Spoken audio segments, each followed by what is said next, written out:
Hello folks, Everchanger here, and welcome back to more Pokémon Liquid Crystal. In the last episode, we had our gym battle in Fuchsia City, and we earned our 12th gym badge. And in this episode, unfortunately, we are going to have to break our badge getting streak, because we have a very long road ahead of us. The next gym is through, I believe, 4 routes, a town, another route, a cave, another route, and then the place we're going. So it's going to be quite a while before we get another badge, so apologies for that. Interesting thing of note, it is actually hailing, so it looks like the snow actually has an in-battle effect, which I'm not sure if we've observed yet. So that's pretty darn interesting. It should make our winter playing a little bit more interesting, which is nice. Alrighty. So, this will be one of the last episodes that will be recorded on the laptop, and I really mean that this time because I'm recording this on the day that the adapter for the new computer is supposed to get here. Now, I need to warn you about some things. I'm pretty sure, going to sound different on the new computer because on MacBooks there is a special jack that you can plug the Apple headphones in, which is really honestly what I'm recording with because I don't have anything better. I do have another microphone, but honestly, these ones sound pretty darn good in my opinion for what they cost. So I've been using that, and the jack in the MacBook can actually take my voice as a microphone and also dish out the game audio, which I'm hearing in my ear right now, which is pretty nice. But the new computer doesn't actually do that. It has separate input and output jacks on the front. So what I'm doing is I'm using a Y cable to split the signal coming from my headphones and to my headphones. So it's going to sound a little bit different because I think the MacBook actually has some sort of amplifier built into it, which makes me sound a little bit louder. So unfortunately, the audio capture on the new computer, as I have tested it, actually captures my voice quite a bit quieter. So what I have to do is I have to add a filter to remove background noise, because since my voice is so much lower, it matches up with the background noise a little bit more. So I have to remove the background noise, and then after I do that, I have to jack up the volume to about 500% to get it to about the level we have it at right now. So unfortunately what that means is, because my voice is getting boosted, plus I have the noise cancellation filter on, my voice is going to sound a little bit more, I don't know, I don't want to say robot-y, because that's not really what it sounds like. I guess it just sounds a little bit more like I'm in an empty room-y. It's not going to sound as muffled. I don't know if it's going to sound better or worse or not. We'll just say it's going to sound a little bit different, perhaps a little bit more, I don't know, glass-y, I guess? I don't know. I notice a little bit of fuzz in my voice when I'm recording this, and I guess that little bit of fuzz won't be there anymore. I don't know, it's hard to describe. In a couple episodes, when we make this change, perhaps even the next episode, I honestly don't know, when we make this change, I'll be sure to make note of it, and I'll try and make my voice sound as decent as possible. One thing I have not tested on the new computer yet, which I probably should, is Skype calls, because since the capture for my voice sounds a little bit different when I listen to it played back in a video editor, it's possible that the signal of my voice being sent out to other people might sound a little bit different. So anyone watching Minecraft on Rio the Lion's channel, once I start recording on the new computer, that might be something that will be noticeable. If it does sound pretty bad or awkward without any of the noise adjustments that I have to do, I'll try and help out Rio the Lion in terms of cleaning it up a bit. But yes, just a forewarning, we might have some sound problems going forward until we figure it out. My favorite class is Gym. You are wrong, sir. I'm sorry, but you are wrong. And look at him. He's wearing glasses and he's got a little briefcase. There is no way that his favorite class is gym. You're just lying to yourself. No one likes gym. No one who's sane, at least. That's the extent of the political school commentary, whatever, I'm gonna put into this video. Thank you for coming, bye-bye. Actually, don't leave, because we've still got a decent amount of route to go. But luckily these fights are going relatively quickly, and we're getting a decent amount of experience from them, which is good, because I pretty much fear for my life when it comes to the final fight of the Kanto region. In the original Pokemon Crystal, the strongest Pokemon in that final fight was at level 81, so I kind of fear the modifications that were done to it in this remake, so that's why I'm going out of my way to fight every trainer, because I want to mitigate the grinding as much as possible. Although when you get up into the higher levels, it's really more the strategies you use and not the levels you're at. So hopefully we'll be able to work something out. But yeah, I believe this is the 9th episode of the Kanto saga that I am recording. And it's pretty crazy because we're already, in terms of badges, about halfway through it. Which is quite astonishing. I think it's pretty awesome that we're getting this momentum going. I'm really liking it. Maybe this LP will be over a little bit sooner than I think, which means I should probably ramp up planning for the next LP. But we'll get to that when we get to it. I'm not trying to be a true blue Chugga-Conroy here. In fact, I fully expect him to Let's Play the game that I am planning on Let's Playing next at some point in the relatively near future. Probably within the next year or two. I fully anticipate that it's something that will come to pass. So we'll leave the super duper editing, let's do everything magic to him. We'll just do our little casual Let's Playing right over here in the corner. And if anyone enjoys watching, that's awesome. But yes, alright, get level 59 on Lantern, which is very nice. I think 59 is now our minimum level around here, which is nice. Got a Ditto coming out. I think we're going to want to switch for that. I'm going to switch out to Arcanine. We'll see what we can get. Alrighty. Ditto is an interesting Pokemon because when I was really little and I was first starting out, I might have mentioned this in the LP already. We're already on episode 61, so I'm bound to forget what I've already talked about. I was absolutely convinced when I was younger that Ditto evolved into Muck. Don't ask why I thought that. I just did. I don't know why. I really don't. It's just a thing. One thing I also thought is I thought Raikou evolved into Entei, evolved into Suicune. Don't ask me why I thought that either. I guess I was just a really stupid kid. Okay, good. He's not healing. Arcanines are pretty tough to bring down. Let's see, what else did I think when I was younger, when I first started this game? One time I found a shiny Magikarp and killed it because I didn't know what it was, so that was fun. Everyone always tells stories about that happening, but they happen, they do happen, and they are quite tragic when you look back on these types of things. And I also believed that using an evolution stone was just a quick way to get a Pokemon to evolve, and wasn't the only way to get a Pokemon to evolve in that case.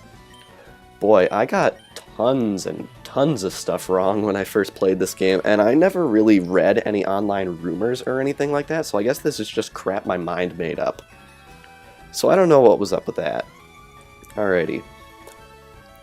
Certainly seeing a lot of wide variety of Pokemon here, which is really cool. One thing to point out is in Heart Gold and Soul Silver, you would actually catch a glimpse of Suicune along this route, because in Heart Gold and Soul Silver, the method of capturing Suicune was actually different.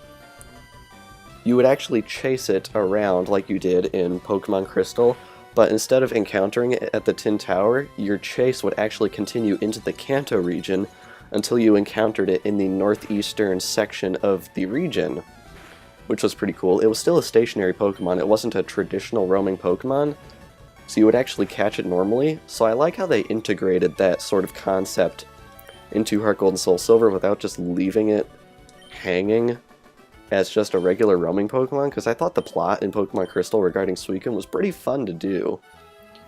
Man, we got a lot of trainers along this route here. We're on a field trip to Lavender Radio Tower for social studies. Interesting, that's actually where we're going. Although I have a feeling we're going to get here first, because although you say you're in a field trip, you're just going to be standing on this route for all eternity for some random reason. So yes, that is a thing. Alrighty, got Hail coming out, which should work to our advantage. I believe Hail doesn't actually get nullified on water types, however, which is a little bit unfortunate, but it looks like we got the type advantage to just bring these guys down super quickly. Alright, down goes Weepinbell. Get our experience for that. Decent amount. Feraligatr gets level 67, very, very nice. One of the few level ups it has had recently. Not even sure if I'm pronouncing that right. But yeah, we haven't been using Feraligatr too terribly much because I want the rest of the team to sort of catch up and get up to par, and we're definitely seeing that here. I believe when we started the Kanto saga, we had about an 11 or 12 level gap, if I'm remembering correctly, and now it's shrunk to about 6 or 7, which is super nice. Alrighty, that's that route taken care of, and it has begun to rain. Alright, got another trainer right here. My dream is to fly with my beloved bird Pokemon. I always loved the bird keepers. It's cool because it's an actually... Ooh, voice crack. It's cool because it's an actual real-world profession that's totally... like, actually involves working with animals and stuff, and they just adapt it right into Pokemon, so it fits basically perfectly, and I like that. Has a bit of a real-life feel to it. And come on, don't kid yourself, we all wanted Pokemon to be real back in the day. In fact, I think a lot of us wanted Pokemon to be real now. But honestly, can you imagine living in a world where Pokemon like Groudon and Kyogre and Rayquaza existed? We'd all probably wind up dead. Because animals in real life aren't all happy-dappy like they are in the Pokemon world, so I have a feeling we'd all be hiding under rocks, cowering in fear. Maybe if only some of the tamer Pokemon were real, maybe that would be nice. Alright, let's switch over to Gengar, I think, because Alakazam's getting a little bit higher in the levels. I think after this fight I'm going to be switching around the team and the experience share a little bit. Alrighty. Rain continues to fall, and let's let loose a Thunder Punch and see what that'll do. Alrighty. Can we get a KO? No, but it was close. Most of the Pokemon that I have these elemental punches on actually are more tuned to special attacking when the elemental punches are physical attacking. But I got to work with what I've been given. We're working with the Pokémon FireRed level up set and the Pokémon Crystal TM and HM set. So I kind of got to work with what I've been given. One weird thing about this game. Alright, so I think I'm going to cut away here and reorganize the team, and I will be right back. Alrighty, I am back. I gave Gengar the experience share and swapped Arcanine back into the front, so let's see what we can find here as we move onwards. I think there is actually a little bit of a secret over here. We can actually backtrack onto that previous route and get onto the higher level. I'm actually not sure if there's anything too super important up here, but I might as well check, because you never know what we'll find. Let's see here. Is it just a shortcut? Nope, there's actually an item right here. PP up, very nice. Interesting, they actually eliminated the shortcut. In older games, you could actually hop off a ledge right here to get back to Fuchsia City really easily. But I guess they decided to take that out here. Alrighty, so let's head right on back this way. Just gotta watch the tree respawn right there. That was a little bit weird. It sort of took a while to render in. Alright, what's up this way? I think there's something secret up here. Alright, what am I missing? Okay. There's this guy. Hi, did you know Pokemon get more friendly if you train them in a place that they remember? Honestly, they always tell you that, but I've never actually figured out if it's true or not. It might have only been a feature in older Pokemon games, kind of like how in Generation 2 only, I believe, you could not breed Pokemon that were related because of some weird coding problem. That was taken out in Generation 3, and you can basically do whatever you want. Make of that what you will. But I don't know exactly what the deal is with training Pokemon in places they remember having an effect on their happiness.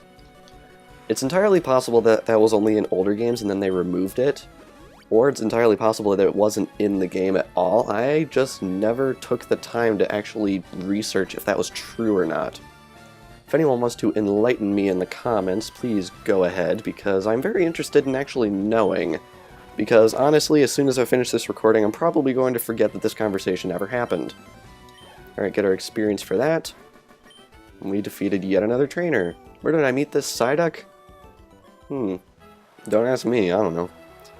Alrighty, right up here, I believe there is a little bit of a secret that we can do. I believe in this grass, and only in this grass, you can actually find wild Chansey. Chansey's cute, but I don't have it. Do you have Chansey? Want to trade it for my Aerodactyl? In the original... Ooh, got a wild Pokemon battle. Darn. I was hoping it was a Chansey. That's a little bit disappointing that it's not. But yes, I believe there's like a 1% chance of finding Chansey in this grass. And you can actually trade it for her Aerodactyl, because in the original Gold, Silver, and Crystal, you could not get fossils at all. And it's pretty interesting because in the first 3 generations of Pokemon games, fossils were actually key items instead of regular items like they are now, which means you could only ever get 1 fossil in the games in which they appeared, which is pretty interesting. So that's probably a good thing to grab if you have the patience to actually track down a Chansey, because they are obviously quite rare. Alrighty, so we got another trainer right here. I believe we're about 15 or 16 minutes into this video, so I have a feeling this trip up to Lavender Town will probably be a 2-episode endeavor if I had to guess. But I don't think we're going to be getting another gym badge probably until around episode 65 or 66. I don't know. It depends on what we see in Lavender Town, because I wouldn't put it past Team Saturn to do something in Lavender Town, so we'll just have to see. I still haven't looked at any super specific story spoilers. I know that Team Saturn is going to be a threat for a while yet. I'm just hoping that we can get some answers as to what they're plotting in the Kanto region, because the Orange Islands are only about half finished, so we're probably going to have some plot points just fall out of the sky dead because they're never going to get followed up on. And I apologize for that, it's just this game hasn't actually been updated in quite a while, and it's pretty darn complete as it is, given we're already 4 badges into the Kanto region, and it looks like we're going to be keeping going all the way into the Orange Islands. So I can't really fault them on that, but it looks like we are going to be having some plot points drop off at some point, which is unfortunate. If they ever do update the game, I might come back to it, but it really depends on whether or not they make the save files compatible, because there are some Pokemon ROM hacks out there that once the game is updated, some class files have been edited to the point that older save files won't actually work. So we'll just have to see. It's just a question that we'll have to wait to be answered. Alright, get our experience there. Charmander. Looks like this guy's using the original Kanto starters, which is pretty cool. In Heart Gold and Soul Silver, you could actually get the Kanto starters from Professor Oak after you defeated the final boss of the Kanto region, which is pretty darn neat. In the original Gold, Silver, and Crystal, that was not a feature though, so I do not expect it to show up here. Alright, Carter was defeated. John Carter? From Mars? Alrighty.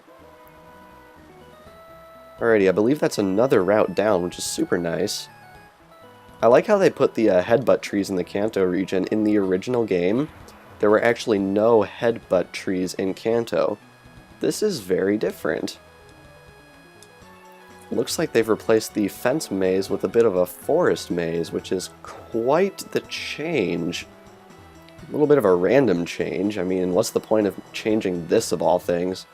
Looks like we still got some trainers in here. Yep.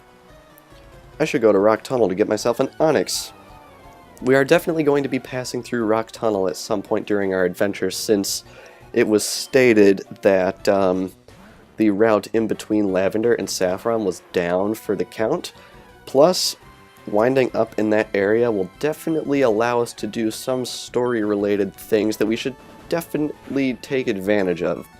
So I am going to be taking the route north of Lavender through Rock Tunnel to get to Cerulean City, so apologies if anyone wanted me to skip over Rock Tunnel, but there are no trainers in Rock Tunnel, at least in Gold, Silver, and Crystal, so I don't expect them to show up here.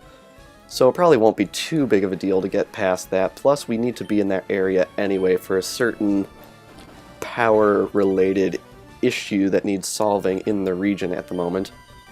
So that's the plan for the next couple of videos, so please bear with me on that. We won't be having another gym fight for a while. Alright, we got a Golem coming out, which is a Pokemon I very rarely, if ever, obtained, because you actually have to trade Graveler to obtain Golem. And back in the day, back when you had to bring your Game Boys and stuff to school, I wasn't really inclined to bring my Game Boy to school after a certain incident involving going to school with a game and not returning with it. So I never was inclined to bring my Game Boy to school after that, so it was really rare that I would actually get together with friends to trade Pokemon, especially back then when you needed all these cables and whatnot. It's a lot easier now because you can just trade over the internet, but back then I found it rather frustrating having to actually get together with people and buy the cables and do all that. So I very rarely got the trade evolutions until Generation 4 happened, back when trading became easier. Got a couple Pokemon up at level 60 now, which is pretty nice. Got a Graveler coming out, might as well stick with Feraligatr. Stick with what works, you know? Only level 31. I'm a little bit disappointed in these levels because I was hoping they'd be a little bit higher. We've been seeing Pokemon in the high 50s recently, so I'm kind of disappointed that we're seeing some low-level guys here. Alrighty. Hiker Kenny was defeated.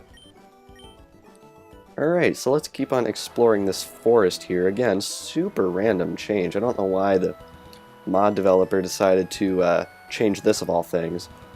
But I'm noticing I always call it a mod, even though it's technically a hack to use the internet vernacular. I just sort of never liked... Well, that's not true. It's not that I never liked saying mod, it's just I've been playing a lot of Minecraft, and they use the term mods in that community, so that's the term I've been exposed to more often, so that's probably the one I'm going to be using. This guy's super memorable. He says, "Bow down to my regal Pokemon." It's funny, all of the Pokemon he uses have the name King in their name. The word King, rather. Which is pretty interesting. Now, I believe in Heart Gold and Soul Silver they actually gave this guy a Magikarp. And you're probably wondering, why the heck is Magikarp considered a regal Pokemon? But actually, in the Japanese version, its name was Koi King. King. So that's why he used it. I don't think he uses it here. I want to say he uses Nidoking, Seaking, and Slowking here, if I'm remembering correctly. I know for a fact he uses a Slowking, I'm just guessing on Seaking. He doesn't use Nidoqueen, I don't think, which I think is a little bit of a problem. I think I might have just said "I think" twice in a row there, and now I'm saying it even more. I don't even know what I'm talking about now. Please take this Thrash so I can use my awesome... Ooh! Good thing it's not hailing anymore. Oop, now he's confused. Use my awesome Psychic attacks. Good, we outsped it. I would have been pretty shocked if that thing outsped my Alakazam. Especially since we've got such a level advantage. Alright.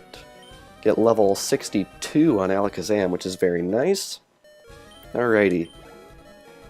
And I think we are going to... Yep. Slowking's coming out, so I think we are going to switch over to Lantern and take advantage of its electric type attacks, because Slowking is a water type. Alrighty. Slowking is rather bulky, but I'm pretty darn sure Spark is a special move, so I think we shouldn't have too terribly much of an issue taking it out. Wow, that actually did less than half. I'm quite surprised at that.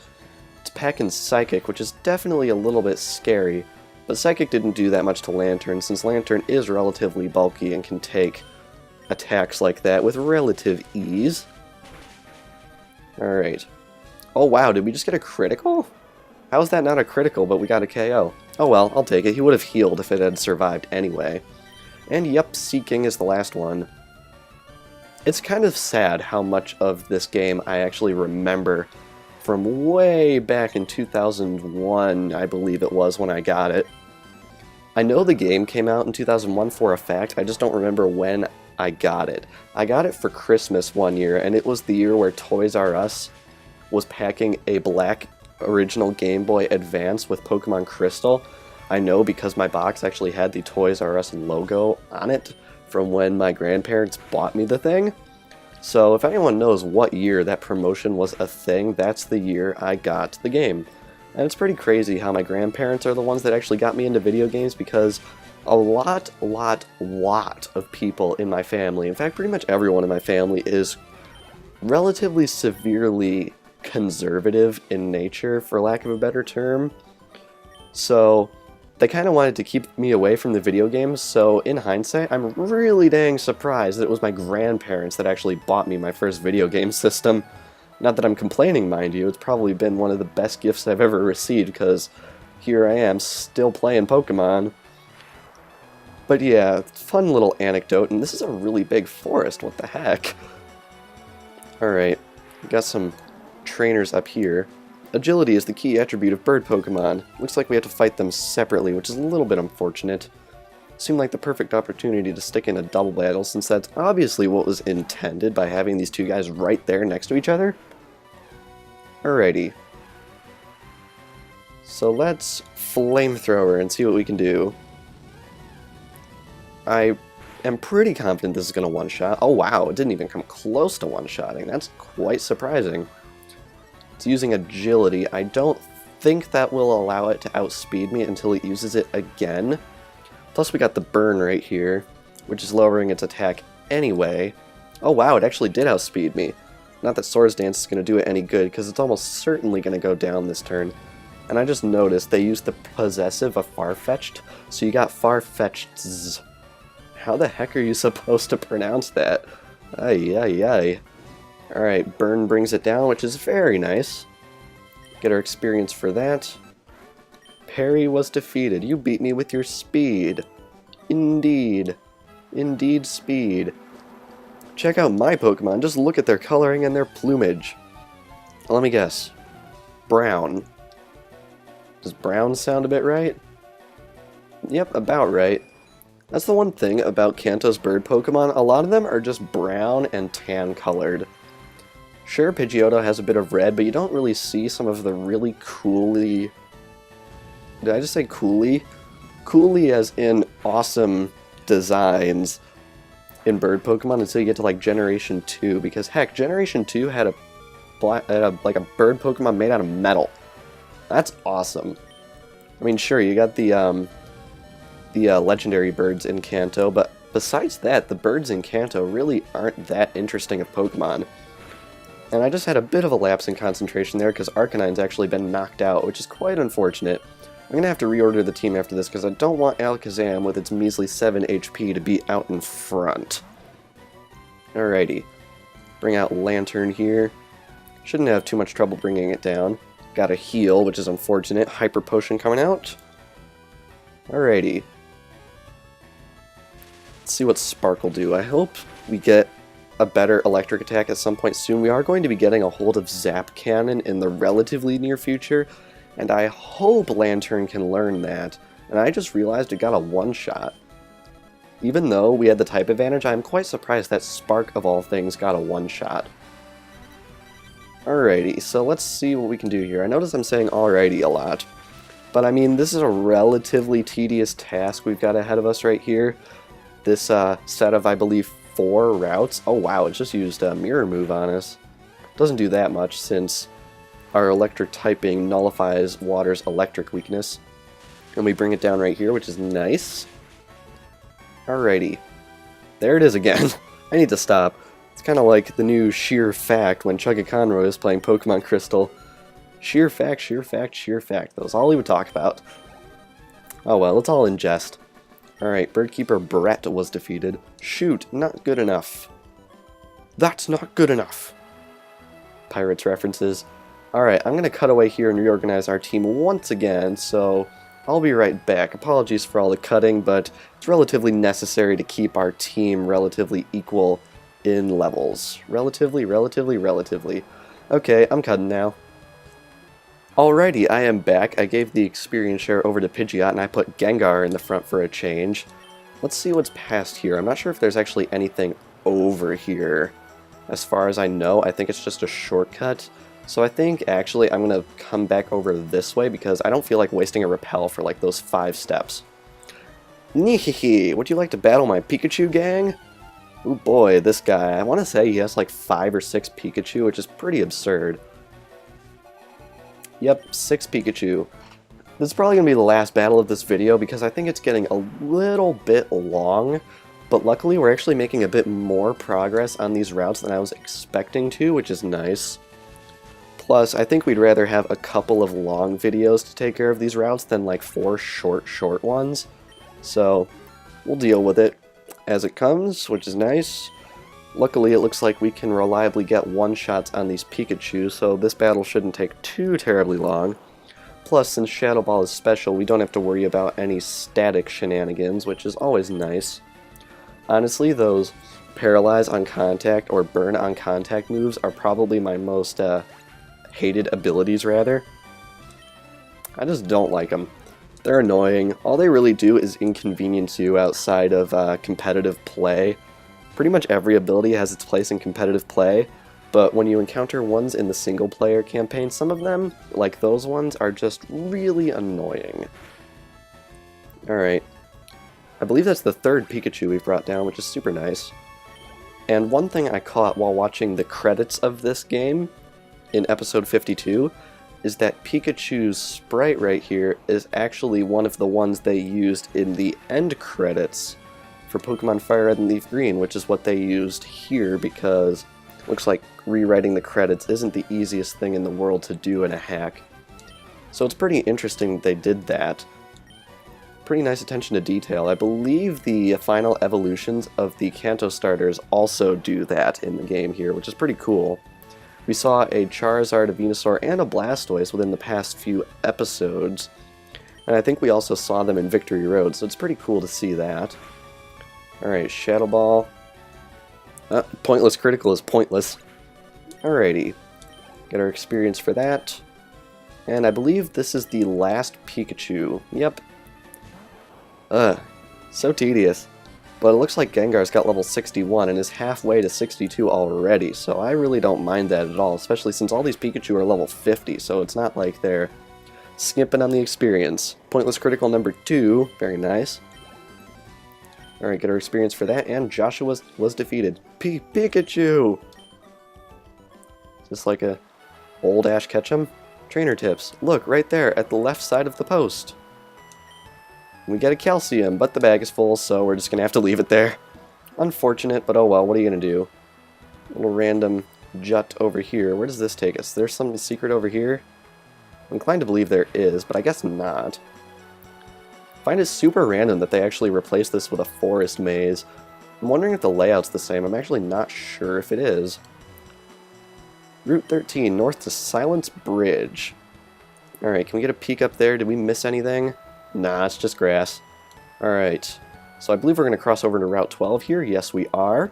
And I think we are going to end things off here. So this past episode, we took care of Routes 13, 14, and 15 in their entirety. And next time, we should be clearing up Route 12 and making our way into Lavender Town, finally.